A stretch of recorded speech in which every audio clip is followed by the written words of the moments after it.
The Adamant Arrow is the ranged specialist with bow and arrows and crossbows as you'd expect for the Zephyr class, so let's go over it. We're going to go level by level, commentary on all the items you need. This means we have to start with the Zephyr class, and as you'll see, one of the key features of this is flow. So this means we can enter a flow state where actions and consciousness are seamlessly melded. While in flow, you have advantage on dexterity checks and saving throws, and the number you need to roll a critical hit with the Zephyr weapon is reduced by 1. Additionally, once per turn when you dash or disengage, you can make one attack with a Zephyr weapon for free. Which is awesome because it means we can dash, disengage, and we can get an attack all in one round. Zephyr weapons, so this means we're proficient with weapons that are light, thrown, or finesse. Windborne Stride, so while wearing light or no armour, our movement speed increases by 1.5 meters, and we use our dex to determine jump distance instead of strength. Leap to your feet, when we're prone standing up we'll only use 1.5 meters of our movement speed, and then proficiencies with dex and charisma saving throws, as well as club, dagger, hand axe, hand crossbow, light hammer, scimitar, short sword, sickle, rapier, scimitar, javelin, spear, trident, light armor proficiencies. When it comes to ability points, we're going to have 8 strength, 16 dexterity, 16 constitution, 10 intelligence, 10 wisdom, 14 charisma. For proficiencies, take whatever fits your roleplay. Level 2 brings Sunniest Defense, so while wearing light or no armor, or wearing a shield, our armor class is 13 plus our dexterity modifier. We gain dodge as a action, and as you can see, when in flow, dodging will also activate a flow attack, much like dashing or disengage. So dodge will mean attacks against us have a disadvantage, and we have advantage on dexterity saving throws. We also gain cunning action, dash, and disengage as bonus actions. Zephyr level 3 brings our specialization, and for this, the Adamant Arrow. No matter the chaos on the battlefield or the stakes of the encounter, your unerring accuracy and swift reflexes means certain doom for your enemies. So the first thing we get here is Adamant Arrow's flow. While in flow, your ranged weapon attacks do not receive penalties from high ground rules, and you may attack a creature within melee with a Zephyr weapon without disadvantage. Awesome for using our bow then.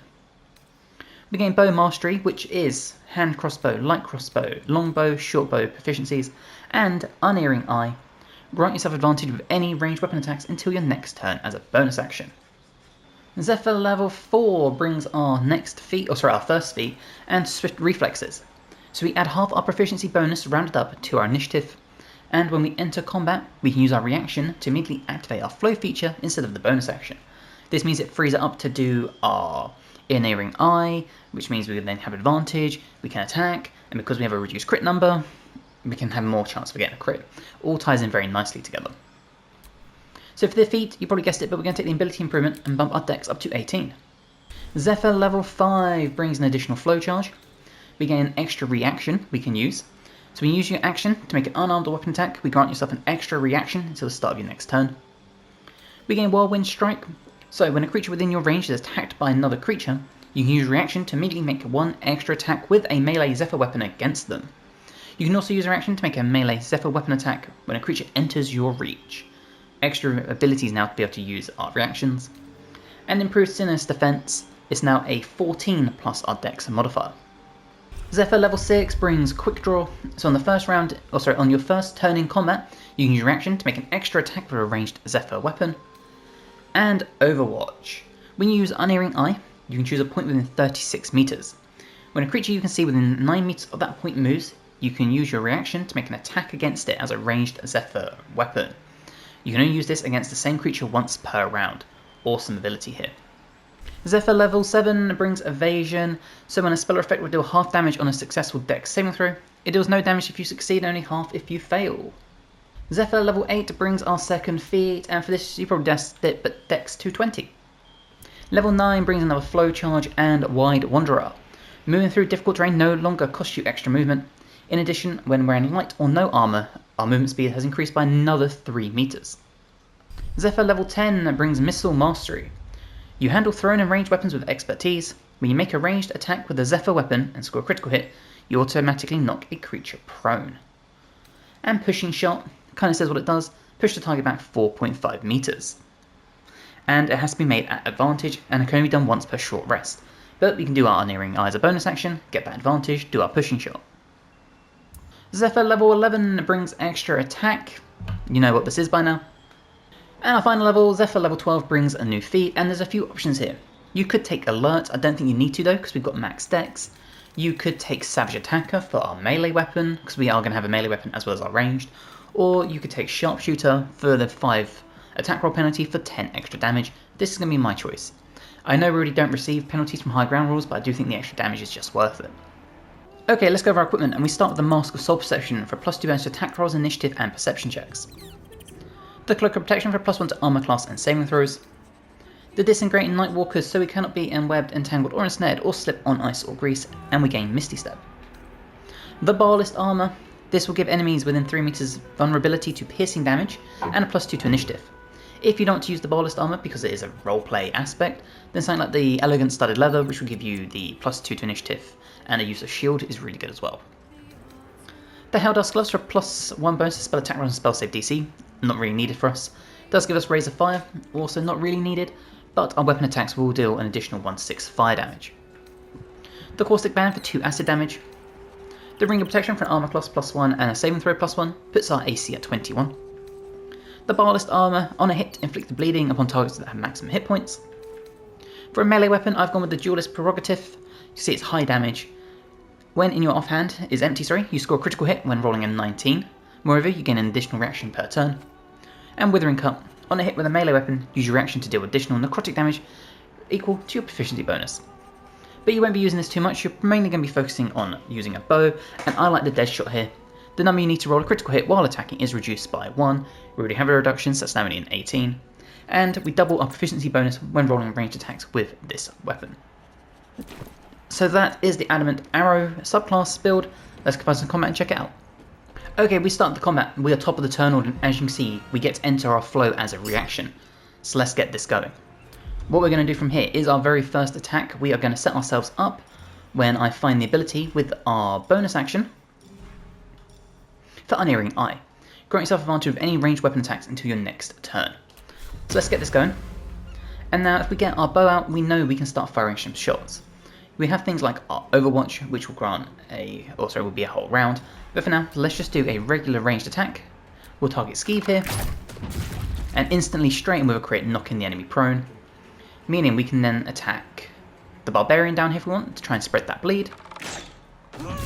And once again, another big crit. Awesome stuff we have going here. Now you see we still have other abilities we can do, such as Dismiss Flow, we can Quick Draw. So we can make a ranged attack with our equipped weapon as a reaction, so let's do that. And we'll target Terse here. And there you go, unfortunately we're not 3 for 3 on the crits, but we have spread around so much damage here. And if we want to, we could also do a pushing attack. Now this would obviously be ideal if an enemy is in this location, but if we were to run behind the enemy here, come in here, as I press the wrong button, put our Overwatch down, which is not what I meant to do, but if we put this, say, here, and now we know we can get a free attack on these enemies when they move. I won't give in. You see the bleed on the enemy there, and now because of that we can do our Overwatch, and there you go, instantly kill the enemy with a reaction. Okay, we are back in the start of the combat because I did a bit of a whoopsie and stood near the edge and got roaring arrowed off it. So, let's just show off even more abilities. Enter Flow once again as our reaction before the combat starts. And you'll see, twice in a row we are top of the turn order. So now that we have our Flow going, we are going to do the same sort of setup. We're going to get our Unerring Eye going with our ranged weapon. And then we can get these attacks going. So for example, ranged weapon, we'll shoot Skeeve, another big crit. We'll shoot Sledge, get that attack there. You'll see we have other abilities here like Quick Draw, so let's get Quick Draw going and we'll spread bleed to Terse here as well, just like that. And then we can drop our Overwatch once again, just here. And now once they move we can use a reaction to pick another enemy off. We still have our Dismiss Flow as the only thing left to do in this round, which obviously we don't want to do, but overall you can just see it is such a powerful ranged capability. Now you see the enemy has just come into reach with us, so let's do our Overwatch with all our reaction abilities. And you'll see we've even got bleed on the enemy's hit, as well as that, so we can spread these stats effects so easily. Now, we know we've got other abilities, so if we were to come here, we are going to drop our Unerring Eye once we get in position. Just like this. We now have advantage, and that means what we can do is our pushing attack. Now, obviously this would work best if the enemy was near this ledge like I said previously, but with the advantage we can still do that, and we landed a big crit and killed the enemy off. Now that does count as a regular attack, meaning we can drop another big one on the enemy here. And with our movement, we have the capability, we can run back down here, get into prime position, and even from being so close, we don't gain any sort of disadvantage. So we'll drop another Overwatch down here, because why not? And there we go. You see the enemy moved, so again we can trigger our Overwatch, and blast them in the face. So this is just so powerful. And what we also know is if we take the dodge action, just like that, because we're in a flow state, we still get an attack, meaning we can land this here. And we still have a bonus action available, so for example, we could do our flourish with our melee weapon, just to get some more damage going. And at this point, it really is just a case of ending the fight. So let's take out Sparks here. We'll aim at Runt down here as well. You see we have disadvantage, but we're still landing all of our attacks. And because of that, we still have the ability, if we want to challenge to a duel, we can still do our duelist prerogative. We can still do our Unerring Eye. Lots of really key features here. And like I said, it's all pretty much just now a case of ending this fight by just attacking. Now, this is a very front-heavy build. You can make it so you can use all your abilities immediately like we have, and then just decimate enemies early, and it still leaves you 2 attacks per round afterwards as any normal sort of extra attacked fighter. So you can really stack the beginning of fights with this and just decimate enemies, especially when you play with the whole class, or sorry, the whole crew of people. I've only been using this character for attacks, but if you use your whole party, you will decimate enemies so quick. And now let's very simply take this enemy out, and there we go. So damage output is just incredible. I did use Shadowheart just to give us advantage, just because the fight was going to be over anyway. But yeah, that is the Adamant Arrow subclass for the Zephyr. The whole Zephyr modded class is awesome. I will be doing builds for every subclass, but this ranged arrow sort of build is just phenomenal. The Battle Dancer Zephyr is an incredible subclass within the Zephyr mod that essentially allows you to deal damage, but also help your allies deal more damage. So let's go over it with a level by level, commentary on all the items you can need. So of course we start with the Zephyr at level 1. Now this will give you flow, and this is your main action as a Zephyr. You enter a flow state, and while in this, you have advantage on dexterity checks and saving throws, and the number you need to roll a critical hit with Zephyr weapon is reduced by 1.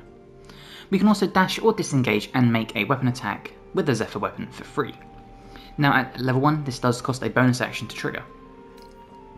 This gives us our Zephyr weapons, which is any weapon that has the light, thrown, or finesse property, and we'll go over these in a second. We gain Windborne Stride, so while wearing light or no armour, our movement speed is increased by 1.5 meters, and our dexterity is used to determine our jump distance instead of our strength. We have Leap to your feet, so when we're prone, standing up will only use 1.5 meters of our movement. Dexterity and charisma saving throw proficiencies. And then we have proficiencies with clubs, daggers, hand axes, hand crossbows, light hammers, scimitars, short swords, sickles, rapiers, scimitars, javelins, spears, tridents, and light armour. When it comes to ability points, we're going to have 8 strength, 16 dexterity, 16 constitution, 14 intelligence, 10 wisdom, and 10 charisma. For your proficiencies, take whatever fits your roleplay. Zephyr level 2 brings you Sinious Defense, so when while we're wearing light armour, or no armour and no shield, our AC is 13 plus our dex modifier, kind of like our version of mage armour. We gain the dodge action, meaning we can take this and attack rolls against us will have disadvantage, and if we do this in our flow state, we can still activate an attack after, much like dashing or disengaging. And then we also gain Cunning actions. As a bonus action, much like a rogue, we can dash or disengage. Zephyr level 3 brings our specialisation, and for this we are the Battle Dancer. You combine the deadly efficiency of rapid strikes with the graceful allure of dance. Effortlessly weaving through the battlefield, you simultaneously distract foes and inspire allies. So this will get you Battle Dancer's flow. When we're in flow, and you are a creature within 1.5 meters of you are hit by an attack, we use a reaction to dispose disadvantage on that attack. Additionally, you have advantage against falling prone when moving on slippery surfaces. And then Dance Perform, we can perform an upbeat tap dancing thing It's essentially sort of like an out of combat type thing. We get to pick 2 things to become expertise in. Again, this will be based on your roleplay. Zephyr level 4 brings us a new feat. We also gain swift reflexes. We add half our proficiency bonus rounded up to our initiative. And when we enter combat, we can use our reaction to immediately enter flow. Saves our bonus action and means we can do it immediately as soon as combat starts. We don't have to wait for our turn. So for the feat here, we're going to take the ability improvement and bump our dex up to 18. And that brings us to Zephyr level 5, which brings us an additional flow charge. We gain an extra reaction, so now we have 2 reactions. Now when you use your action to make an unarmed or a weapon attack, that's when we get the extra reaction. We gain Whirlwind Strike, so when a creature within your reach is attacked by another creature, we can use our reaction to immediately make 1 extra attack against them with a Zephyr weapon. This also works when an enemy runs into your reach. And then improved Sinius Defense brings our AC to 14 plus our Dex modifier. Zephyr level 6 brings in Spiriting Jig, so when an ally within 4.5 meters of you makes an attack roll or saving throw, we can use one of our reactions to give that roll advantage. Level 7 brings one of my favourite rogue abilities, and that is Evasion. When a spell or effect would deal half damage on a successful Dex saving throw, it does no damage if we succeed, only half if we fail. Zephyr level 8 brings our next feat, and for this we're going to take the ability improvement and we're going to max our dexterity at 20. Zephyr level 9 brings another flow charge and now Wide Wanderer. Moving through difficult terrain costs no extra movement. In addition, while wearing light or no armour, our movement speed is now increased by an additional 3 meters. Zephyr level 10 brings 2-step. You gain an additional reaction to use each turn. Level 11 brings an extra attack, so now we have an extra attack, we have extra reactions, lots of awesome stuff going on with this. And finally, Zephyr level 12 brings our final feat, and for this one I would personally take Dual Wielder. So we get a +1 bonus to AC while wielding a melee weapon in each hand. If you don't take this, you could take Savage Attacker. I just like taking Dual Wielder. Okay, let's go over our equipment, and we start with the Mask of Soul Perception for +2 bonus to attack rolls, initiative and perception checks. The Cloak of Protection for +1 to AC and saving throws. The Disintegrate Nightwalkers, so we cannot be enwebbed, entangled or ensnared or slip on ice or grease, and we gain Misty Step. The Elegant Studded Leather for a +2 bonus to initiative and a use of shield. The Helldusk Gloves, +1 bonus to spell attack rolls and spell save DC. Our weapon attacks will do an additional 1 to 6 fire damage, and we gain Rays of Fire. For rings, I like the Caustic Band for our weapon attacks to deal 2 solid acid damage. The Snowburst Ring, so whenever we deal cold damage, will create a 4.5 meter circle of ice around the target, meaning if they try to run away, they can end up falling over. The Amulet of Baal, so on a hit, inflict bleeding upon target at maximum hit points. And then for weapons, in our main hand, I've gone with Bloodthirst. Improved critical, so now this makes our critical, especially when we're in flow, reduced by 1. So while we're in flow state, it's reduced to 19, this reduces it to 18. We also gain Exploit Weakness, so creatures hit with this weapon receive vulnerability to piercing damage. We're pairing that with the Cold Snap. This deals piercing damage, which they will have vulnerability to. A +1 to our AC because it's in our offhand. And when a creature misses you with an attack, it must succeed a DC 13 Constitution saving throw or be chilled for 2 turns. Pairs very nicely with the fact we can give disadvantage to attacks. So that is the Battle Dancer build. Let's go find some combat and check this out. Okay, you can see we just started the combat and we are top of the turn order alongside our rogue, and we get to enter our flow as our reaction as soon as we start. So let's get that going. And that brings us to our turn, and the very first thing we're going to do is just a very base attack so I can show it off. And there you go. See the circle of ice around the enemy. If we come in here, we'll create more damage there. So we really spread this round. It means if we want to, we can also just start dancing. Again, this is a really good skill to have outside of combat. I don't know why you do it inside of combat, but that is the gist of it. And then we can run away. So the enemy has entered our reach, which means we can do a Whirlwind Strike. So we immediately spread bleed, and we spread vulnerability to piercing, which ties in very well with characters such as Shadowheart, who has a pierce weapon, and can do that. And because we did that attack, we can use another reaction to do Whirlwind Strike. Let's just do both of these, and there you go. We can really pump out the damage when we're up close and personal. You'll see the bleed triggering there, and then the enemy knocked prone. And that is basically the gist of this build. We can essentially just stab enemies, Like that, we can spread vulnerability to piercing, as well as bleeding. We can cause enemies to end up with ice around them, to fall prone when they try and move, all sorts of fun things. Again, now, this is what I was talking about earlier. We got the Battle Dancer's disadvantage, so we can do this, and attempt to give the attack disadvantage, which didn't work, unfortunately. You see the bleed trigger in there once again. And the Battle Dancer really comes in clutch when you use things such as this that have piercing damage, allowing you to trigger multiple attacks. And as you can see, you can use multiple reactions in one round, and we landed a crit this time. And it really is that easy. We just take the enemy out here, we start closing down the gap up here, and again, this works so well when you pair it with someone who already has that ability to do extra piercing damage. We give enemies the vulnerability to it. And by utilising our party, we can really just benefit from all those extra reactionary attacks we get. We know they have vulnerability to piercing, so we trigger that. We then do our Whirlwind Strike to do extra damage, just like that.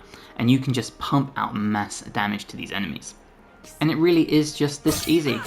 As you can see here, multiple attacks. We then have the movement speed where we can come down here. We know we can't slip on ice or grease, meaning we are safe to run on here.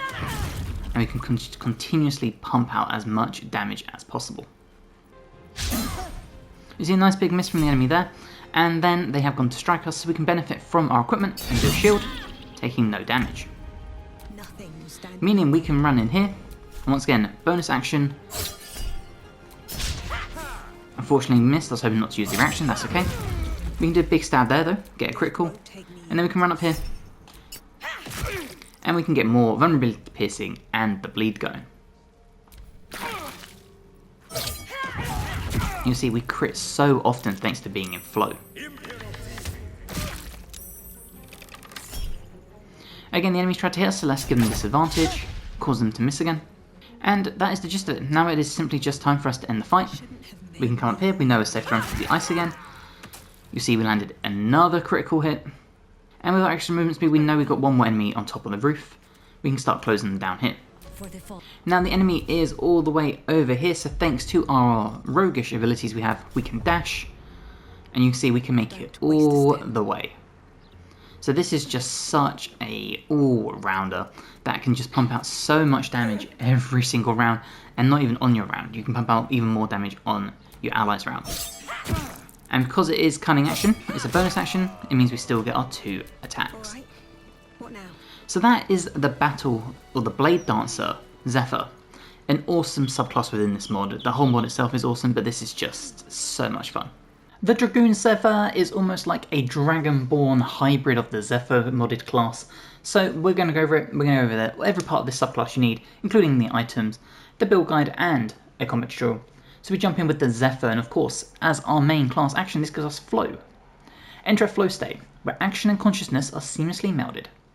While in flow, you have advantage on dexterity checks and saving throws, and the need to roll a critical hit with a Zephyr weapon is reduced by 1. Additionally, once per turn when you dash or disengage, you can make 1 attack with a Zephyr weapon for free. Huge thing, and this is a bonus action to trigger.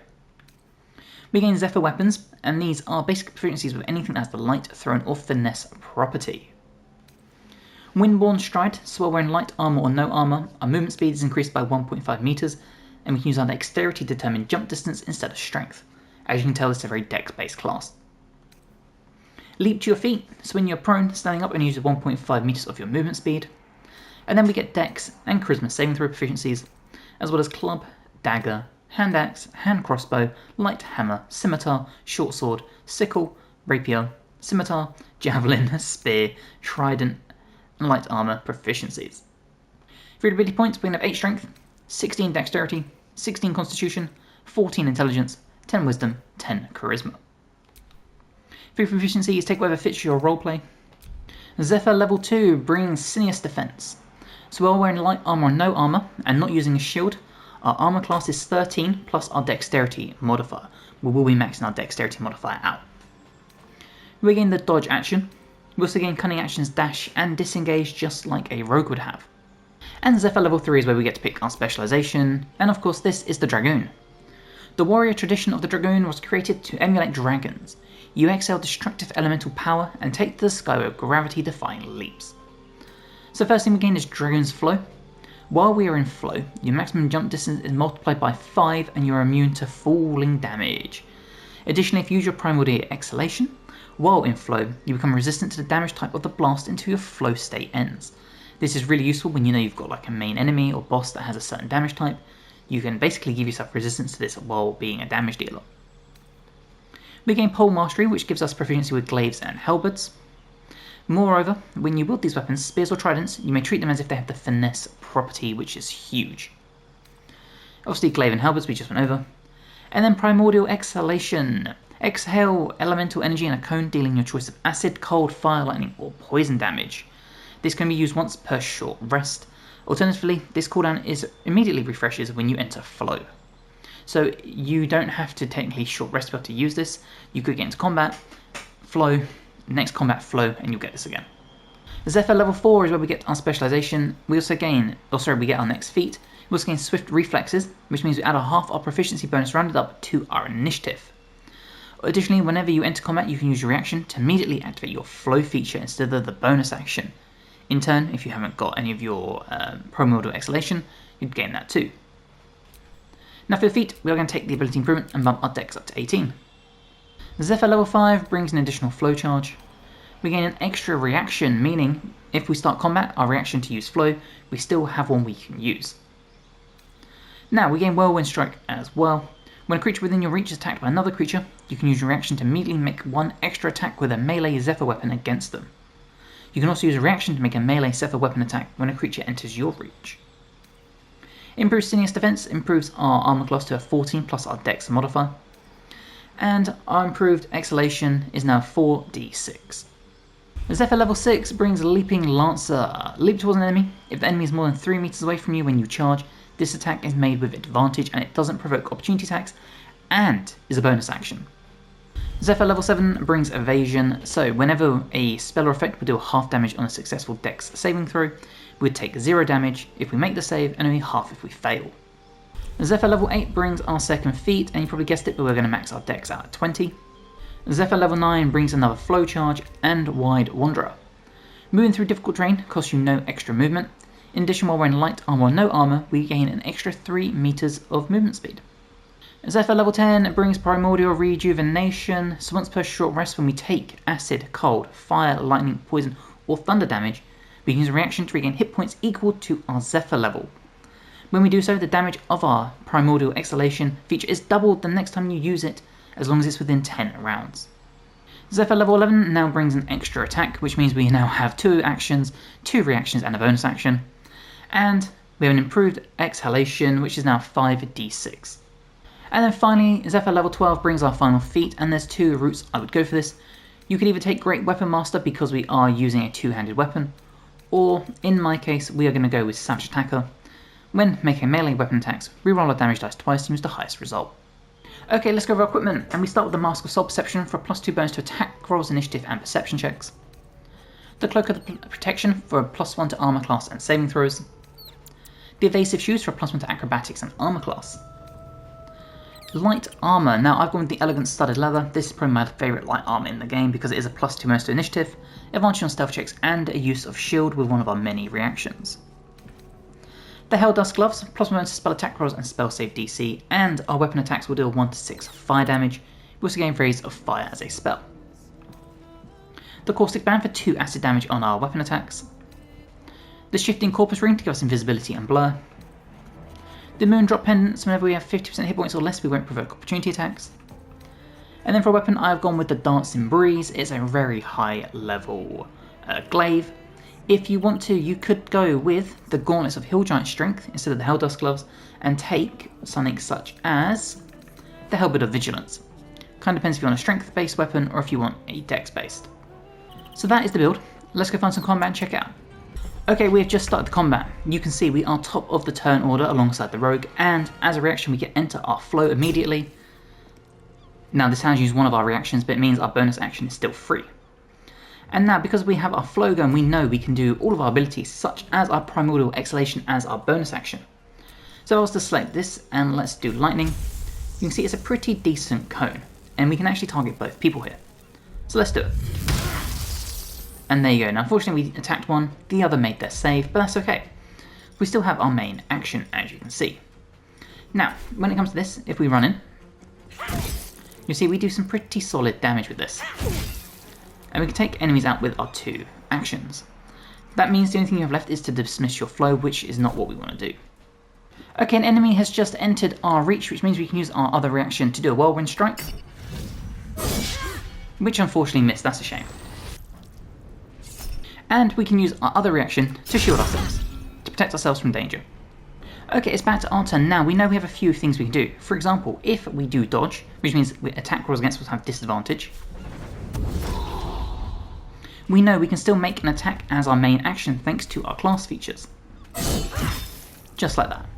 Now that still frees up our bonus action if we need it. So for example, we could dash, and let's say we want to come over here away from the orc.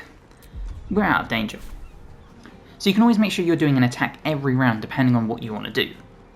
Now the enemy's entered our reach once again, so we can do another whirlwind strike. And this time we landed a crit hit. It looks like our dodge didn't really help us. And that's pretty much how this plays. We'll just come in here, we'll take a swipe at Skeeve, and we can take another one. Just like that, and we can really dwindle down their health. And then we can cunning action dash. And thanks to our jump distance, we know... In fact, apparently we're going to go this way because we know we're immune to full damage, which you should see here. So we're about to run off the building. And there you go. Okay, now thanks to our weapon, we have a whirlwind attack, meaning we can swipe both enemies in a whirlwind just like that. And that counts as a regular attack, meaning we can follow up with another one. So for example, we could do a lacerate. Just like that. Now we also know that the Dragoon has a leaping lancer ability. Leap towards an enemy, and if they're more than 3 meters away, we'll get advantage. Which we can do all the way down here on right. And there we go, a huge swipe, and then we can follow up with an extra attack. Just like that. It's back to the Dragoon's turn, and as you can see, we actually can do Leaping Lancer multiple times. So once again, we can jump here with advantage, and take the enemy out, closing the distance, and then finishing them off. And because of our movement speed, we still have the speed to run down here, and start chasing down these guys. An enemy is entering our area once again, so we can make another flow attack. Just like that, and we actually see them when they're invisible, which is a bit of a broken feature, but we'll take it. Now it's back to our Dragoon, and if you remember, we have a huge amount of jump distance. So, with our Leaping Lancer, as you can see, there's not enough movement to get up here. However, with our jump distance, we can indeed jump that far, and then we can start taking enemies out. Now you can see, we can only whirlwind and stuff once per short rest, but it means we can just use our other attacks to land stuff like this. An enemy has entered our reach because we did an attack, which is another bit of a broken system there, but it's a nice way of just getting extra attacks every round, as you can see. Just like that.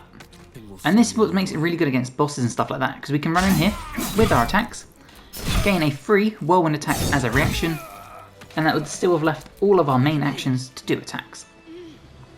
So, the Dragoon Zephyr is incredible, especially with the extra reach from the glaive, because it means you don't have to be that close. You can have your fighter or your barbarian tanking while you're just picking off those free reactionary attacks.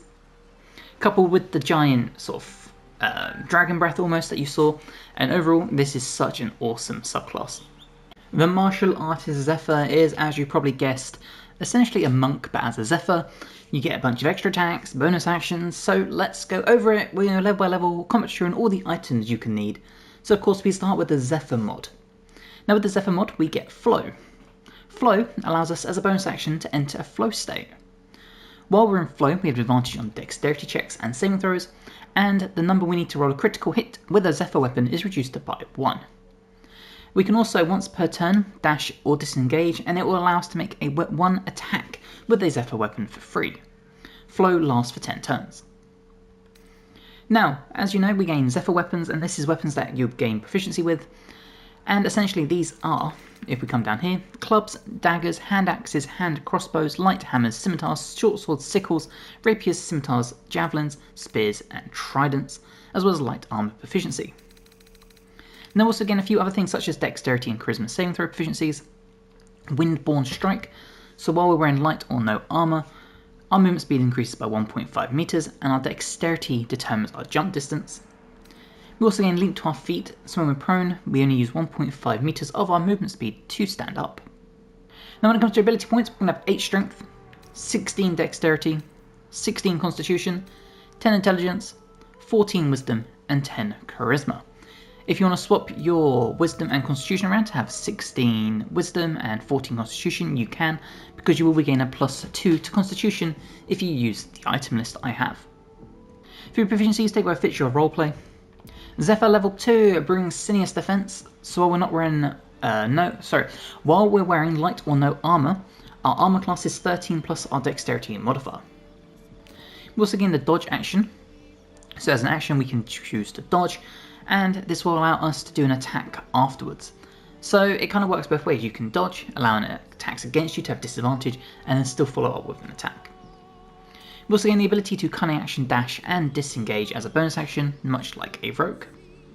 Zephyr level 3 allows us to pick our specialization, and for this one it is the martial artist. You eschew almonds, honing an already athletic body into a deadly weapon. Shoves and kicks define you as much as blades. So this gives you martial artist flow.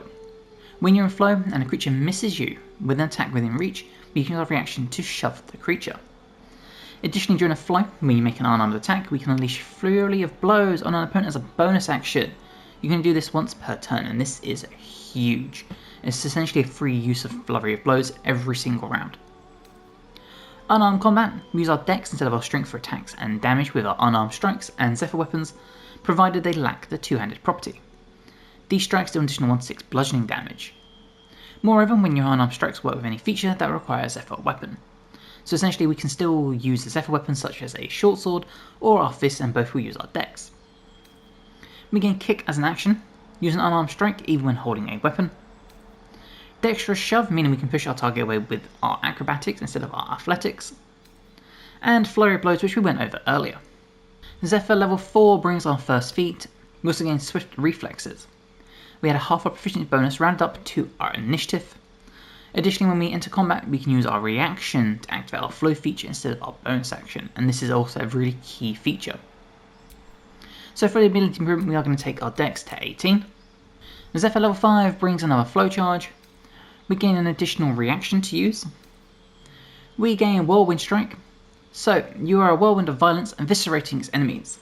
When a creature within your reach is attacked by another creature, we can use our reaction to immediately make one extra attack with a Zephyr weapon against them. You can also use a reaction to make a melee Zephyr weapon attack when a creature enters your reach.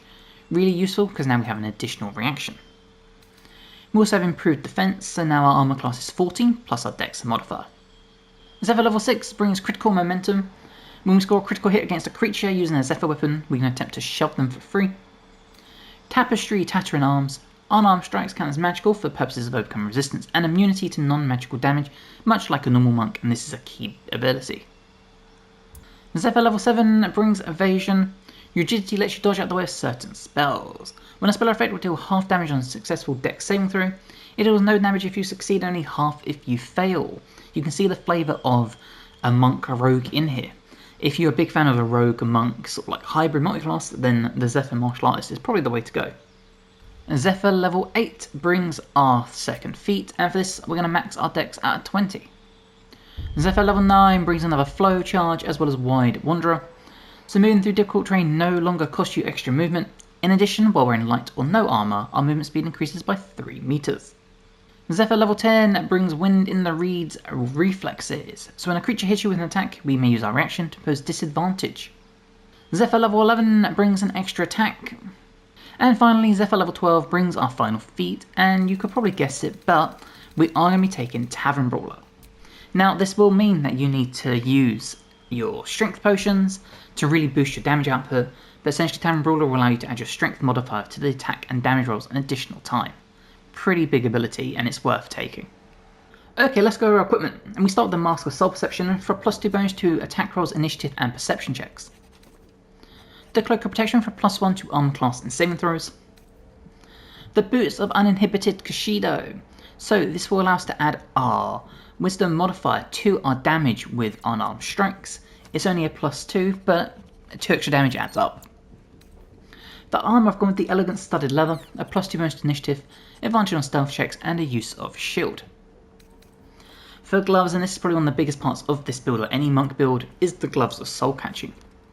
Unarmed strikes will do an additional 1 to 10 force damage.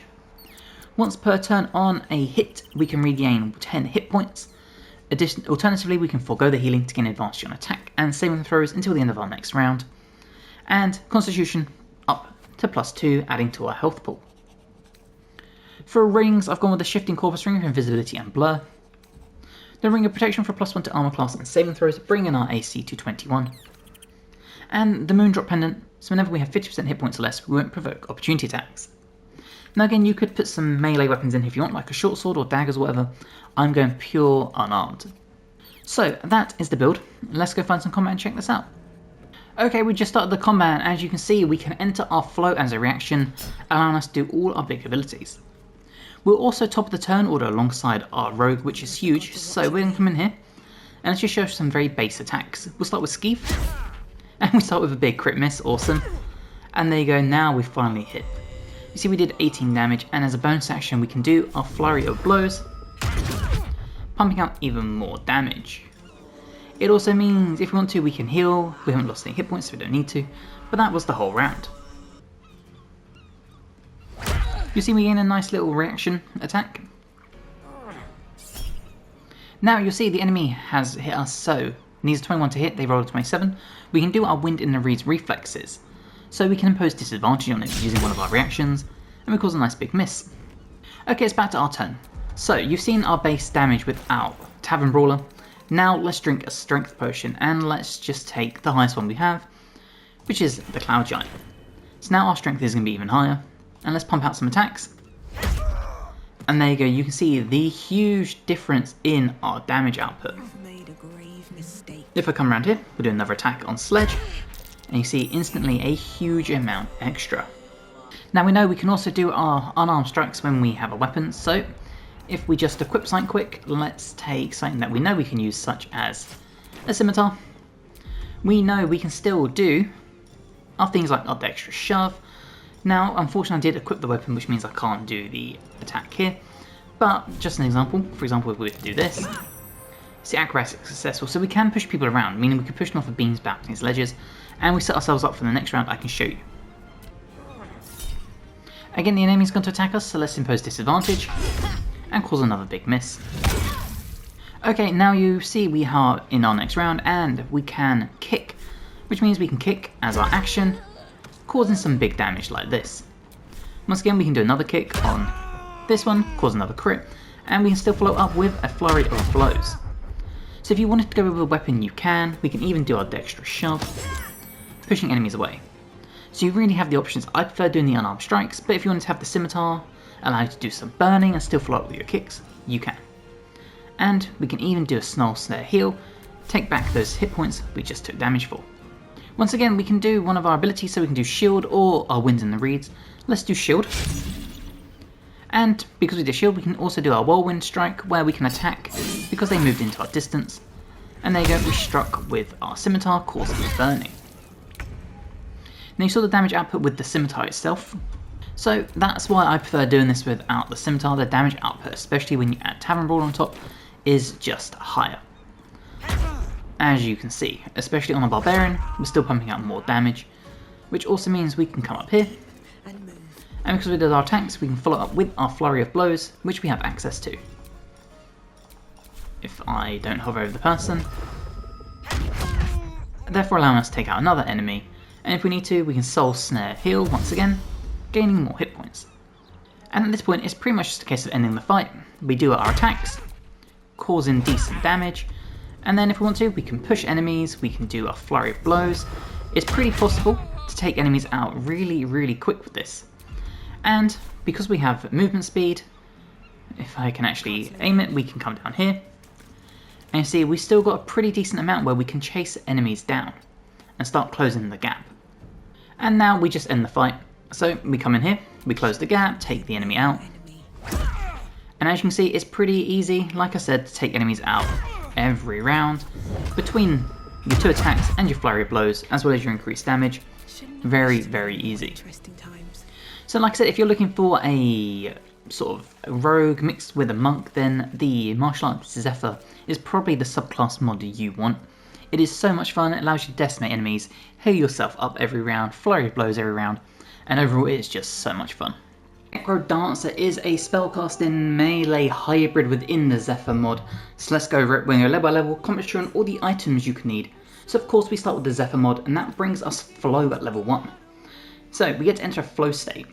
While in this state we have advantage on dexterity checks and saving throws, and the number we need to roll a crit with a Zephyr weapon is reduced by 1.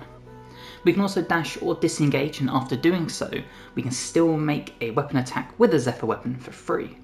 Now Flow will last for 10 turns. This will give you your Zephyr weapons, which are light thrown or finesse property based weapons, and we'll go over these in a moment. We get Windborne Stride, so when light or no armour, our movement speed is increased by 1.5 meters, and we can use our dex to determine our jump distance instead of strength. We gain Leap to your feet, so when we're prone, standing up will only use 1.5 meters of our movement speed. We gain Dexterity and Charisma saving throw proficiencies, as well as Club, Dagger, Hand Axe, Hand Crossbow, Light Hammer, Scimitar, Short Sword, Sickle, Rapier, Scimitar, Javelin, and Spear, and Trident and Light Armor proficiencies. For your ability points, we're on 8 Strength, 16 Dexterity, 16 Constitution.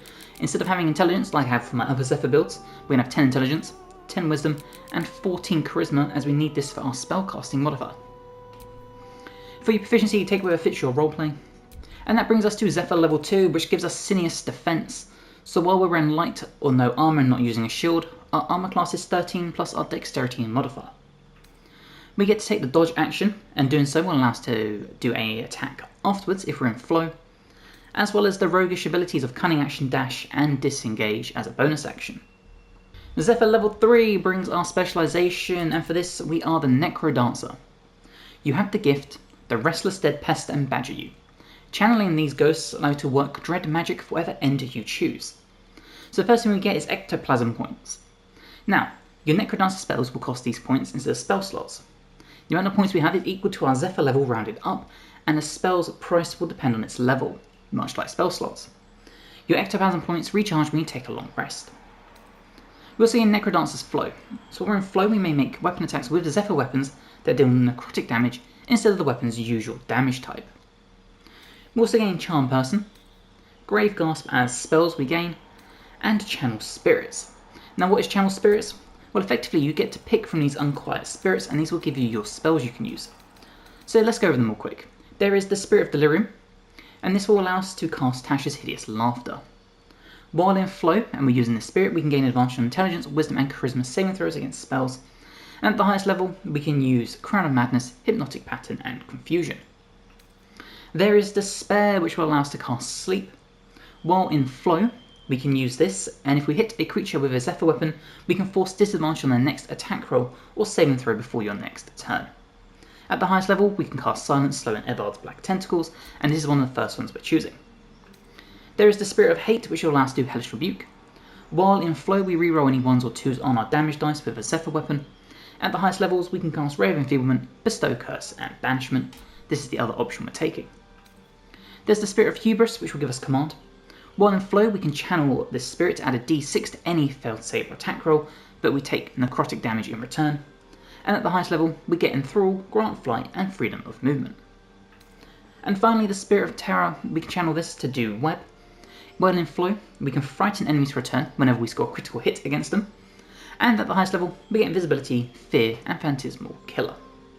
Zephyr level 4 brings our first feat. We also gain Swift Reflexes, which means we add half our proficiency bonus rounded up to our initiative. It also means that when we enter combat, we can use our bonus action to immediately enter our flow state. Or so we can use our reaction to immediately enter our flow state, saving our bonus action and meaning we don't have to wait until our turn to do so. Now for your feat here, we are going to take the ability improvement and bump our dex up to 18. Zephyr level 5 brings an additional flow charge. We gain an extra reaction to use, so we make an action attack with an unarmed or weapon attack, we gain an extra reaction. We gain Whirlwind Strike, so when a creature within your reach is attacked by another creature, we use our reaction to make an attack against them. Or, If an enemy walks into our reach, we can make this attack using a reaction. We also gave improved Sin's defense, which puts our AC to 14 plus our Dex modifier. Zephyr level 6 brings Dance Macabre, so we can switch between the spirits we're using, changing our spells available. We can do this twice per long rest as a bonus action. We gain one more passive, and for this we are going to be taking the Spirit of Delirium. The advantage on Intelligence, Wisdom and Charisma saving throws is huge. Level 7 brings Evasion, so when a spell or effect would deal half damage on a successful Dex saving throw, we take no damage if we succeed and half if we fail. We also gain Detect Thoughts and See Invisibility as abilities we can now do. Zephyr level 8 brings a new feat. For this, we can take the ability improvement and bump our Dex up to 20. Zephyr level 9 brings an additional Flow Charge and Wide Wanderer, so moving through difficult terrain will no longer cost extra movement, and while wearing light or no armour, we increase our movement speed by 3 meters. Zephyr level 10 brings Stygian Inhalation, I butchered that, but once per long rest when a creature within 9 meters of us dies, we can use one of our reactions to gain temporary hit points equal to twice the character's level. While you have these hit points, our Necrodancer spells will cost 1 less Ectoplasm point, and we're resistant to non-magical bludgeoning, piercing and slashing damage. This is a huge power boost. Now for an unquiet spirit here, we are going to take the Spirit of Terror to give us Web, and allow us to frighten enemies, as well as Invisibility, Fear and Phantasmal Killer. Zephyr level 11 brings us extra attack, which means, based on everything we'll have, and you'll see this when we get into our item guide, if we make an attack as our main action, we will have 2 attacks, 2 bonus actions, and 2 reactions. And finally, Zephyr level 12 brings our final feat. Now there's a few ways you can do this. You could take Savage Attacker to reroll your damage dice twice, use the highest amount. You could bump up your Wisdom, your Charisma, or your Constitution. I am going to boost my Charisma, and if you wanted to have 16 Charisma and only 14 Constitution at the start of the game, you very much could. Bump your Charisma to 18, whatever works for you. Okay, let's go over our equipment, and we start with the Helm of Grit. So now we have 50% hit points or less, we'll have an additional bonus action. Now bear in mind, what we used to use a lot for these builds is the Mask of Soul Perception. However, we already have Detect Thoughts, stuff like that. Kind of seems like a bit of a waste, minus the +2 to initiative. So the Helm of Grit is. Your option, if you want to, you could go with the Hood of the Weave for a +2 bonus to spell save DC and spell attack rolls. For a cloak, I've gone with the Flesh Melter Cloak, so if we take melee damage, the attack will take 1 to 4 acid damage. The Evasive Shoes for a +1 bonus to armor class and acrobatics. The Studded Leather Armor, AC of 14, we take 1 less bludgeoning damage and a +1 to our initiative. The Helldust Gloves for a +1 bonus to spell attack rolls and spell save DC. Our weapon attacks will do an additional 1 to 6 fire damage, we also gain Rays of Fire. The Ring of Protection for a +1 to armor class and saving throws. The Caustic Band for 2 solid acid damage. The Amulet of Baal, so if we hit a target with maximum hit points, we'll inflict the bleeding upon them. And then for weapons, I love Cohen's Cauterizer, has extra fire damage on it, and if they fail their Constitution saving throw, they'll receive burning. And then in our offhand, we've gone with Bloodthirst. Improved critical, so when we're in our flow state, this will bump our crit down from a 20 to an 18. And being in our offhand, we gain a +1 to our armor class. So with that all being said, that is the build. Let's go find some combat and check it out. Okay, we are in the combat, so the first thing we need to do, because for some reason it did not give me my reaction ability, we're going to enter our flow state. So there you go, we are in our flow now. Unfortunately it has used our bonus action, not quite what I wanted, but that's okay. And then what we need to do eventually is we need to trigger our Dense Macabre to pick our spirits. For now, we're going to come in here, we're going to do a very base attack. And you see we've got the fire, we've got the normal, and we've got the acid damage. And because we made an attack, we get to follow up with another attack. We've now caused burning, and what this will now eventually mean is because we did this, we now gain the extra reaction. Now the enemy has entered our reach, so thanks to our reactions, we can do a Whirlwind Strike. And a big crit, we cause bleeding because they had maximum hit points, and we duck the poison, or the acid, fire, and regular damage. And you see every hit they do against us, they're taking extra acid damage. Now if we send Shadowheart up here to do some damage, by doing that, we get to trigger another Whirlwind Strike. So this works so well in conjunction with your party members by placing your Necrodancer within melee range and then just keep attacking enemies near them so they gain so many attacks with their reactions. You'll see the burn on the enemy there. Okay, it's back to our turn, so now let's choose our Dense Macabre and we are going to go with the Channel of Hate. And now we've gained a bunch more abilities we can now do. You see here, for 3 ectoplasm points we can do a Ray of Enfeeblement, but for now, if we just come over here, now I'll do the Ray of Enfeeblement, that we're away from enemies. And there you go, we've made the enemy feeble, and we come in here to check this out, just as a reminder, half damage weapons that use strength.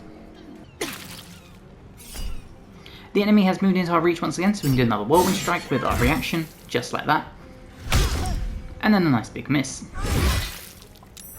And every time they hit us, they're taking that damage. You see the enemy, thanks to our sword, just burn up into a crisp then. That brings us back to our turn. Now, we still have multiple other options we can do. We can do our Grave Grasp. We've got things such as our, when I see it, here we go, our Charm Person, lots of really fun abilities. But the bulk of this is very much a case of, we come in here, we gain our actions, and as you can see we can do some huge damage. And because we've done that, we now gain an extra reaction. Which means if we send your hero up here to do some damage, we can trigger our Whirlwind Strike, just like that. And we can then benefit from our inhalation, giving us our temporary hit points because an enemy has near us. You see the enemy just hit us and then exploded from all the damage they took, and we have 20 temporary hit points. Now from here we still have other abilities, so let's use one of our ectoplasm points to try and charm Runt over here, which did work. And then because we've done that, we can send ourselves up here. We still have our bonus action available, which means we can run in to Sledge here, and we can still poke them, hopefully, if I just come off them, with our dagger, landing another big crit. The enemy's entered our reach once again, so let's use our reaction for a Whirlwind Strike. Spreading bleed again. And you see the enemy is still nice and charmed. They will attack us because they're not dominated, but charm means that they won't attack us. It's back to our turn, so as our bonus action, let's switch up our Dance Macabre and let's do Delirium. And by doing this, we now have access to new spells such as the Crown of Madness or Tasha's Hideous Laughter. So let's try and throw this on Turs. And there you go, we have caused Tasha's Hideous Laughter to them. And that's back to our turn, so once again, let's just pump out some damage. We got our main action followed by another crit with our bonus action, and once again we can follow up with our Cauterizer, dealing even more damage. Back to our turn, and it very much is just a case of hunting enemies down now and taking them out. Obviously spell slots with this build are very limited, but the extra damage output we have from things such as our bleed, our acid, being able to give back damage, the fact we can gain the temporary hit points kind of make up for the lack of spell usage. So now let's try and finish this fight. Hopefully we can deal enough damage. And there you go, within one hit we cause everything. So that is the Necrodancer. Probably not my favourite subclass within Zephyr Mod. I think there's a lot better ones such as the Martial Artist, the Adamant Arrow is probably still my favourite.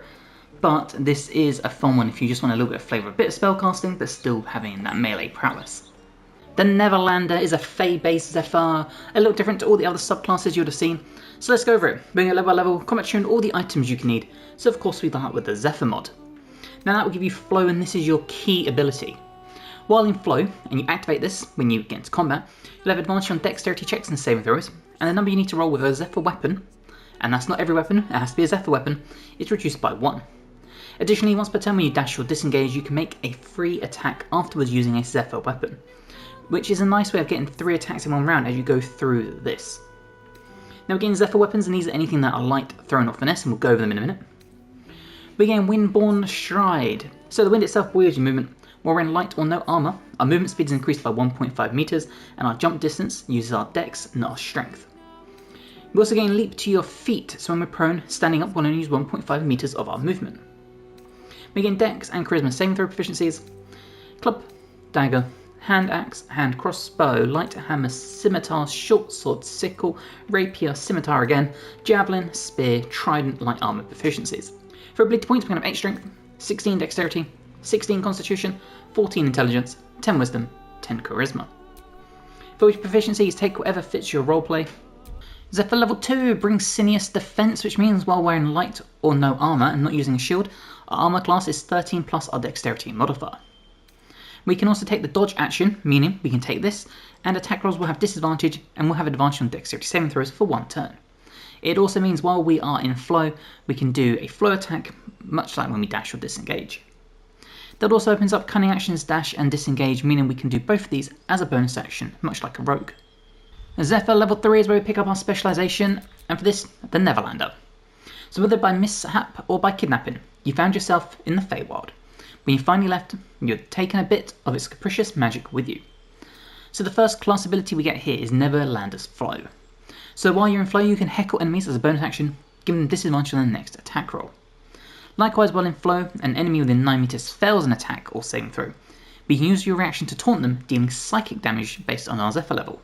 So a nice way of giving an enemy a debuff, whether it's disadvantage on an attack roll or to give them damage. And Forever Young, advantage against being restrained or frightened. Zephyr level 4 brings our first feat, as well as swift reflexes. You add half your proficiency bonus rounded up to your initiative. Additionally, when you enter combat, you can use your reaction to immediately activate your flow instead of the usual bonus action, and this is huge. Being able to enter combat, instantly use your reaction to enter your flow, means you get all those flow benefits straight from turn 1. So for your feat here, we are going to take the ability improvement and bump our dex up to 18. Zephyr level 5 brings an additional flow charge. You also gain an extra reaction. Now this only works if you use your action to make a weapon attack. So you attack an enemy, you gain an extra reaction. This is really useful because of Whirlwind Strike. So when a creature within our reach is attacked by another creature, we can use one of our reactions to make an attack against the enemy using a Zephyr weapon. We can also make a Zephyr weapon attack as a reaction if an enemy enters our reach. So multiple ways we can use our reaction to pump out extra attacks. We also gain improved Sinius Defense, so now our armor class is 14 plus our dex modifier. Zephyr level 6 brings Happy Thoughts, meaning we can fly to a target position. Zephyr level 7 brings Evasion, so much like a rogue, when a spell effect will do half damage on a successful dex saving throw, we'll take no damage if we succeed, only half if we fail. Zephyr level 8 brings our second feat, and for this we're going to max our dex at 20. Zephyr level 9 brings an additional flow charge. We also gain Wide Wanderer, so moving through difficult terrain costs you no extra movement. In addition, while wearing light or no armor, your movement speed is increased by 3 meters, helping us get around the battlefield even more. Zephyr level 10 got to Crow. So when you score a crit, you roar out with Infectious Boldness. When you do, any ally within 9 meters had advantage on your first attack roll or saving throw it makes before the start of your next turn. So the higher up the turn order you are, thanks to your initiative, if you score a crit, you'll give a huge boost to all of your allies. So there's a good way you can sort of buff your allies, debuff enemies, whether it's with the psychic damage they take or the disadvantage. This is a very strong team player build. Zephyr level 11 brings an extra attack, so if we take the attack action, we can make 2 attacks. Zephyr level 12 brings our final feat, and for this, we're going to come all the way to the bottom, and we're going to take Savage Attacker. So when making melee weapon attacks, you roll your damage dice twice, use the highest result. Okay, let's go over our equipment, and we start with the Mask of Sob section for the +2 bonus to attack rolls, initiative, and perception checks. The Cloak of Displacement says activate at the beginning of our turn, giving enemies disadvantage on attack rolls against us until we take damage. The Evasive Shoes for +1 to acrobatics and armor class. The Studded Leather Armor, now there are the leather armors, the light armors that will work really well. I really like this one though, for the 1 less bludgeoning damage and the +1 to initiative. The Helldust Gloves for +1 bonus to spell attack rolls and spell save DC. And our weapon attacks would do an additional 1 to 6 fire damage. The Shifting Corpus Ring for invisibility and blur. The Ring of Protection for +1 to armor class and saving throws. The Amulet of Baal, so on a hit against targets that have a maximum hit points, will inflict bleed upon them. And then for a weapon, the Duelist Prerogative. When your offhand is empty, you score a critical hit with a 19. Moreover, you gain an additional reaction per turn. So we have loads of reactions now, and we can score crits super easy, and obviously when we score a crit, we bolster our allies. We also gain Withering Cut, so on a hit with a melee weapon, use a reaction to deal with additional necrotic damage equal to your proficiency bonus. Huge boost here. So that is the build. Let's go find some combat, check this out. Okay, we are in the combat as you can see, it's just started, so let's enter our flow state. Just like that. And you can also see we are top of the turn order, so let's get nice and close and personal. And you see we have a lot of good options here thanks to Duelist Prerogative.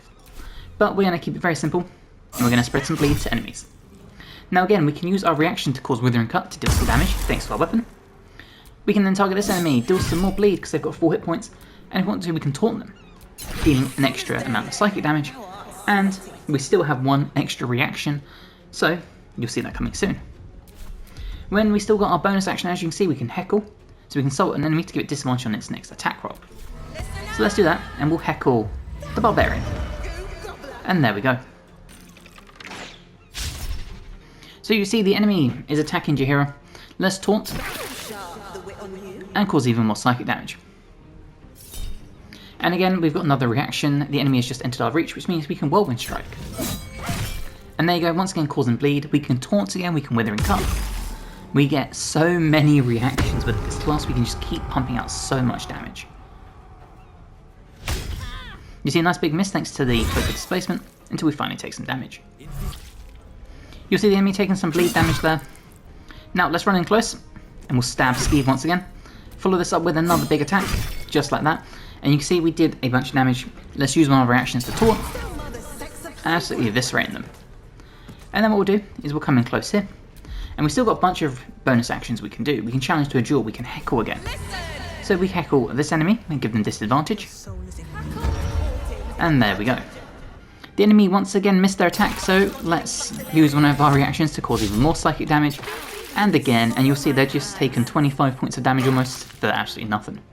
Coupled with the bleed effect we're doing, and we can pump out so much damage when it's not even our turn. Okay, and that is the gist.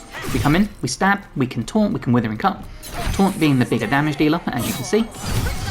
And you see we land a big crit then, killing that enemy. And then we still got our bonus actions, so we could come up here. And we can cause another disadvantage on an attack. We can also Duelist Enthusiasm, which means we can just do a regular standard attack. And once again cause more bleeding. You'll see the enemy bleeding there. Now because they used this Cunning Action Disengage, for some reason that gives us a taunt. Therefore take another 12 damage. We then land a big crit, causing more damage, and we can taunt once again because of all our all our reactions. And as you can see, we melted the enemy within one round. Okay, it's back to our turn now. We know we have the ability where we can fly. So if we find that on our list, Happy Thoughts, we can access this. And as you can see, we can use our movement speed to fly across the battlefield when we need to, bringing us into this area here. Now because we've done that, as our bonus action, we can dash, meaning we can come down here. We get our main attack still because it's our action, just like that. And you'll see, because we dashed, we get the third action, even though we can't quite use it. So dashing will give you 3 attacks every round, so you can always guarantee loads of attacks. Now, other things we can do, you can see all the way down here, we can actually jump up to a huger distance, which is just insane. So meaning we can then close the gap this way, use all our extra reactions because we're attacking to keep pumping out damage just like that. The Neverlander is phenomenal, the Zephyr mod in itself is just phenomenal. The Serpent Soul Zephyr is the ultimate poison-based class, or subclass, for Baldur's Gate 3. So let's go over it. We're going to lower level, commentary on all the items you can need. So of course we start with the Zephyr. Now at level 1, with the Zephyr mod, you gain flow. So we enter a flow state. While in flow, we have advantage on dexterity checks and saving throws, and the number we need to roll a critical hit with the Zephyr weapon is reduced by 1. We can also once per turn dash or disengage, and after doing so, we can still make a weapon attack for free. We gain Zephyr weapons, and we'll go over these later, but they're essentially any weapon that has light, thrown, or finesse properties. Windborne Stride, so while we're in light or no armour, our movement speed is increased by 1.5 meters. We use our dex to determine jump distance instead of strength. Leap to your feet, so when you're prone, standing up only uses 1.5 meters of your movement speed. Dexterity and charisma saving throw proficiencies, as well as club, dagger, hand axe, hand crossbow, light hammer, scimitar, short sword, sickle, rapier, scimitar, javelin, spear, trident, and light armor proficiency. Now for your ability points, even though this is a dex-based class, the best poison weapons are all strength-based, so we're going to have 16 strength, 10 dexterity, 16 constitution, 14 intelligence, 10 wisdom, 10 charisma. If you really wanted to, you could bump your intelligence down to 10, bump your dexterity up to 14, you could even do this as a dex-based build and use strength potions. The options really are yours. For your proficiency, take whatever fits your roleplay. Zephyr level 2 brings Sinious Defense. So while wearing light or no armour and not using a shield, our armour class is 13 plus our dex modifier. We also gain the dodge action, which means as an action we can take the dodge, which will give us advantage on dexterity saving throws, and attack rolls against us will have disadvantage. And if we do this in flow, we can actually do a weapon attack afterwards. We also gain cunning actions like a roadhook to be able to dash and disengage. Zephyr level 3 brings our specialisation, and for this we are the Serpented Soul. So, your natural poison allure attracted the attention of a primordial serpent spirit. Its poisonous power is to come with an unknown price you accepted. This will give you Serpent Soul's Flow. When you hit a creature with a Zephyr weapon, 1 in Flow, it takes a delayed 1 to 4 poison damage at the start of your next turn. Really key ability there. We also gain Snake Handler, and essentially this gives us resistance to poison damage and advantage on saving throws against being poisoned, and gives us the effect of Speak with Animals all the time. Zephyr level 4 brings our first feat. We also gain Swift Reflexes, which means we add half our proficiency bonus, rounding up to our initiative. Additionally, when you enter combat, you can use your reaction to immediately activate your flow feature instead of the bonus action. Really useful to save that bonus action for other things. So for our feat here, if we're going with a strength-based build, we're going to take our strength to 18. If you're going with a dex-based build and use strength potions, take your dex to 18. Zephyr level 5 brings an additional flow charge. You also gain an extra reaction. So when you use your action to make an unarmed or weapon attack, we grant ourselves an extra reaction to use until the start of your next turn. This is super useful because it uses Whirlwind Strike. This means as a reaction, when a creature within our reach attacks another creature, we can use our reaction to make an attack against them with a Zephyr weapon. It also means if an enemy runs towards you and enters your reach, we can make a Zephyr weapon attack as a reaction. So having 2 reactions means 2 Whirlwind Strikes. We also gain improved Sinister Defense, which now means our armor class is 14 plus our dex modifier. Zephyr level 6 brings Hypnotic Movement. Once per short rest, when you dodge, you can mesmerize a creature of your choice. The target must succeed a Wisdom saving throw or be stunned until the end of its next turn. Zephyr level 7 brings Evasion. So this is obviously the roguish ability, meaning a spell or effect would deal half damage on a successful dexterity saving throw. We'll take no damage if we succeed, only half if we fail the check. Zephyr level 8 brings our second feat, and for this ability improvement, strength to 18 or dex to 18, depending on your build. Zephyr level 9 brings a health increase, additional flow charge, and Wide Wanderer. Moving through difficult terrain costs you no extra movement. In addition, while wearing light or no armor, we now increase our movement speed by 3 meters. Zephyr level 10 brings Twin Fangs, so when you score a critical hit against a creature using a Zephyr weapon, it will take 2 to 8 poison damage at the start of its next turn. And Varied Fangs, so when we do our Fang attack as above, we can actually change the damage from poison to acid or necrotic, depending on enemy resistances. Zephyr level 11 brings extra attacks. Now if we take the attack action, we can make an extra attack. And finally, Zephyr level 12 brings our final feat, and there's a few options here. I would personally recommend Alert, plus 5 bonus to initiative and can't be surprised. Or if you want to, you could take Savage Attacker. You could also take the ability improvement, and if you're doing a strength build, bump your dex from 14 to 16. But for this, I am going to go with Alert to boost us up the turn order. Okay, let's go over our equipment, and we start with the Mask of Soul Perception for plus 2 bonus to attack rolls, initiative and perception checks. The Devoration Cloak, so when we poison a foe, we'll heal for 1d4. The Evasive Shoes for a plus 1 to acrobatics and armor class. The Studded Leather Armor, we take 1 less bludgeoning damage and a plus 1 bonus to initiative rolls. For gloves, I've gone with the Poisonous Gloves, so whenever we deal poison damage, the target needs to succeed a Constitution saving throw or become poisoned. You could also take the Gloves of Dexterity if you want to set your dex to 18. The Poisoner's Ring, this will give you Virulent Venom. Now, what this means is we point a finger at a target to make it vulnerable to poison damage. The Ring of Protection for plus 1 to armor class and saving throws. The Amulet of Bar, so if we hit a target with maximum hit points, we'll inflict bleeding upon them. This means we can inflict bleed and poison. And then finally for a weapon, I've gone with the Infernal Spear. This naturally has poison damage on it. It is a strength-based weapon. On a hit, the affected entity deals an additional 3 poison damage and can possibly poison the target. So we've got multiple ways of poisoning these targets. Then we also have our delayed poison damage on top, coupled with bleed, and we've got a lot of DPS going.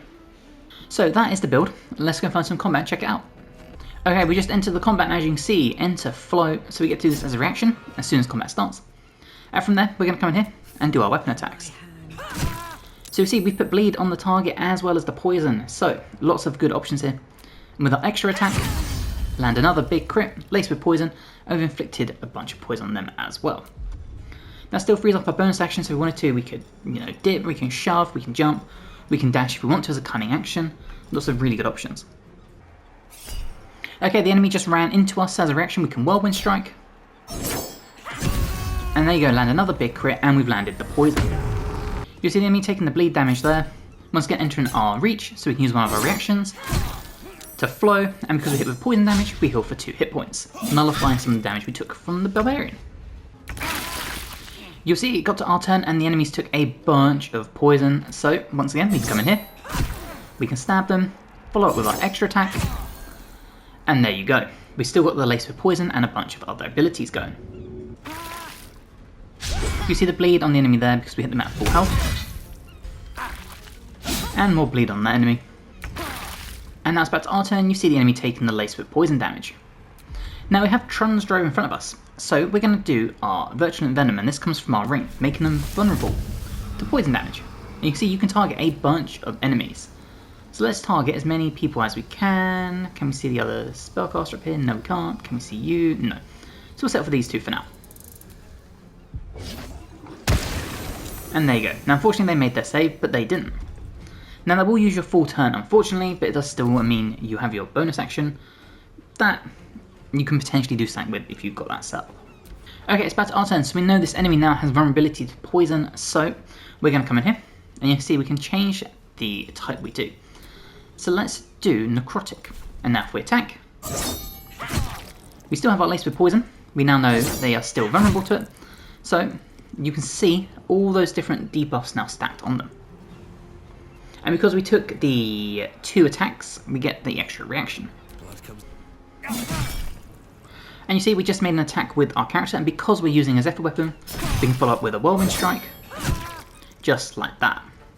So you see the enemy took a bunch of necrotic damage down the side there, and this means essentially, as you can tell, this is the whole benefit of using a Zephyr, is that you do just come in here, you land crits, you poison targets, and then with our bonus actions we can channel some roguish abilities and start hunting down other enemies.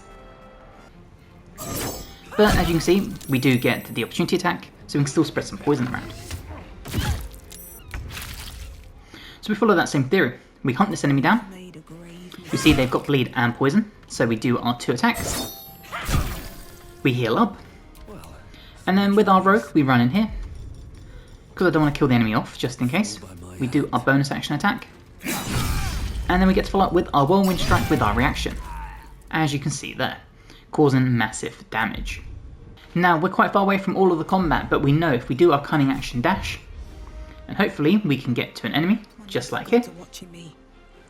Thanks to our Zephyr abilities, we can float up with an attack. Which unfortunately missed, but you see we still gain that bonus action attack as well. So by dashing around the battlefield, you can actually add another attack to your repertoire. You see the bleed damage on the enemy there. Back to our turn, you see they took the necrotic damage thanks to the delay. So once again we come in here. A big miss, not what we wanted, but we can stab. And again, we dash. We try and chase down the enemies if we have the reach, which we should. One day, I'll catch a break. It's just being a little funky because it wants me to climb up 2 buildings.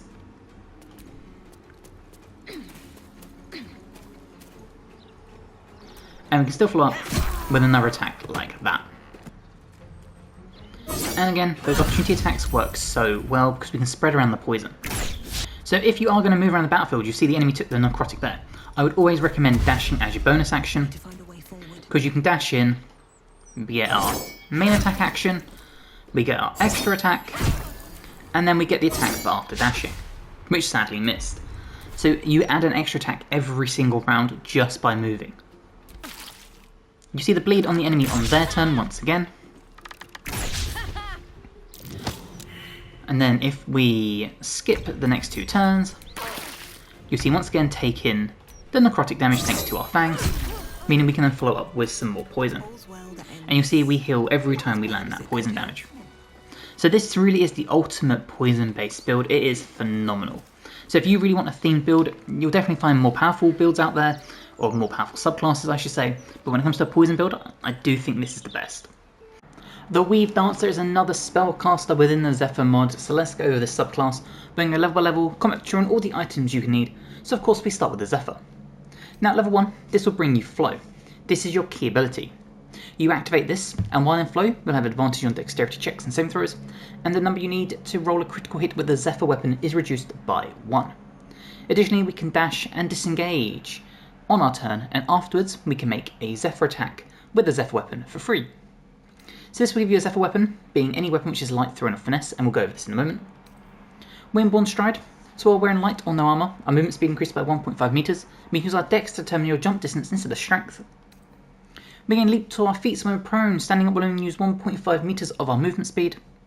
Dex and charisma saving throw proficiencies, as well as club, dagger, hand axe, hand crossbow, light hammer, scimitar, short sword, sickle, rapier, scimitar, javelin, spear, trident, and light armour proficiency. For your ability points, we're going to have 8 strength, 16 dexterity, we're going to have 14 constitution, we're going to have 16 intelligence, as this is your spellcasting modifier, 10 wisdom, and 10 charisma. Now, you can also go with higher constitution, dump your dexterity down. The weapon we're using will use intelligence for attacks by the end of the game, but you still need to get to level 12 to activate that. And then for your proficiency, take whatever fits your roleplay. Zephyr level 2 brings Sinius Defense, so when wearing light or no armor and not using a shield, our AC will be 13 plus our dexterity modifier. We also gain dodge, so we can take the dodge action, meaning an attack rolls against us will have disadvantage, and we have advantage on dexterity saving throws. And if we do this while in flow, we can still follow up with an attack after doing so. We also gain cunning action dash and disengage, much like a rogue would, meaning we can use these as bonus actions. Zephyr level 3 gives us our specialisation, and for this we are on the final subclass, and that is the Weave Dancer. You sign runes and sigils into the air with flowing motion. The mundane and the magical form a single spectrum you dance along with light feet and open eyes. So this will give you first level spell slots, and Weave Dancer's flow. While in flow, the number you need to roll a critical hit with a spell is reduced by 1. Additionally, if you're in flow and use your action to cast a spell first level or higher, you can use a bonus action to teleport away up to 9 meters, which is huge. We also then gain a bunch of cantrips and spells. For cantrips, we can take Termitology, and we're going to take Thorn Whip. And then for spells, I really like taking Create or Destroy Water, pairs really nicely with lightning-based spells. We're going to take Enhanced Leap, and we're going to take Long Strider. Zephyr level 4 brings Swift Reflexes. You had half your proficiency bonus rounded up to your initiative. Additionally, when you enter combat, you can use a reaction to immediately activate your flow feature instead of your bonus action. This is huge because it means as soon as combat starts, use your reaction to enter flow, saves your entire turn. We also gain our first feat after we pick a spell, and for this we're going to take Goodberry. Now for a feat here, we're going to take the ability improvement, and if you're doing this from the start of the game, Dex to 18. Because we are respecking at the end of Act 3 with this build, we're going to take our intelligence from 16 to 18. Zephyr level 5 brings an additional flow charge. We also gain an extra reaction, so when we use our action to make an attack, we grant ourselves an extra reaction until the start of your next turn. And this is massive because of Whirlwind Strike. Now there's 2 ways to use Whirlwind Strike. If a creature attacks another creature within your reach, we can use our reaction to make an attack with a Zephyr weapon. We can also use a reaction to make a Zephyr weapon attack when a creature enters our reach. So there's 2 different ways we can use our reaction to have another attack on our turn. We also have improved Sinius Defense, which makes our AC in 14 plus our dexterity modifier. Zephyr level 6 brings in Spelled Reaction. You can activate your extra reaction feature by using an action to cast a spell. This is huge because it means even if you cast a spell, you don't lose out on those extra reactions. And Mystic Recovery. You can generate a number of spell slots each day using Mystic Recovery charge equal to a third of your Zephyr level rounded down. Higher level spells cost more points to regenerate, equal to their spell level. Essentially, this is like spell restoration, but it's all based around the spell level and what level you are. Zephyr level 7 brings Evasion, so when a spell or effect will deal half damage on a successful dexterity saving throw, it deals no damage if we succeed and only half if we fail. We also gain more spells we can choose at this point, and I love Heat Metal. I think this is a phenomenal spell, causes fire damage, can give disadvantage to creatures, and it's a concentration based spell which pairs nicely with our weapon setup. Zephyr level 8 brings our second feat. We gain 1 more spell at this point, and there's some really good options. Magic Weapon is really useful. Things like Spike Growth can be really useful. I like Knock though, really useful spell to have it outside of combat, meaning you can just unlock chests or doors, saving your thieves tools and that sort of stuff. Now for your feat here, we are going to maximise either our dex, if you're doing this from the start of the game, or your intelligence if you're respecking once you've got the Infernal Rapier. Zephyr level 9 brings an additional flow charge, and Wide Wanderer. So moving through difficult terrain no longer costs extra movement, and while wearing light or no armour, our movement speed is increased by 3 meters. Zephyr level 10 brings second level spell slots. We'll gain quick cast, meaning once per short rest, we can cast a spell that would usually cost a bonus action, as an action as a bonus action. And chain cast. Now chain cast is really cool. You expend a spell slot to cast 2 different leveled spells in the same action. The spells cast must have combined levels equal to or less than the expended spell slot, and must both cost 1 action. So for example, if you want to cast a level 1, level 2 spell, you have to use a level 3 spell slot. Then we get one more cantrip, and for this one, choice over resistance or blade ward. I'm going to take resistance. And then for a spell here, some really, really good options. You've got things like shield, which is incredible. I'm going to go with the armor of Agathis though. Zephyr level 11 brings an extra attack if we make the attack action. We get to pick one more spell at this point, and I would personally take Spike Growth, really useful spell for slowing enemies down, ensuring that they can't get you, and you can pick them off with your ranged abilities. And finally, Zephyr level 12 brings our final feat. Now for this there's a few good options. You could take your dex up to 18 if you want to. You could take Savage Attacker, which will allow you to roll your damage dice twice. I'm going to be taking Alert just to ensure we are as high up the turn order as possible, and we cannot be surprised. Okay, let's go over our equipment, and we start with the Mask of Obsession for +2 bonus to attack rolls, initiative, and perception checks. The Cloak of Protection for +1 to armor class and saving throws.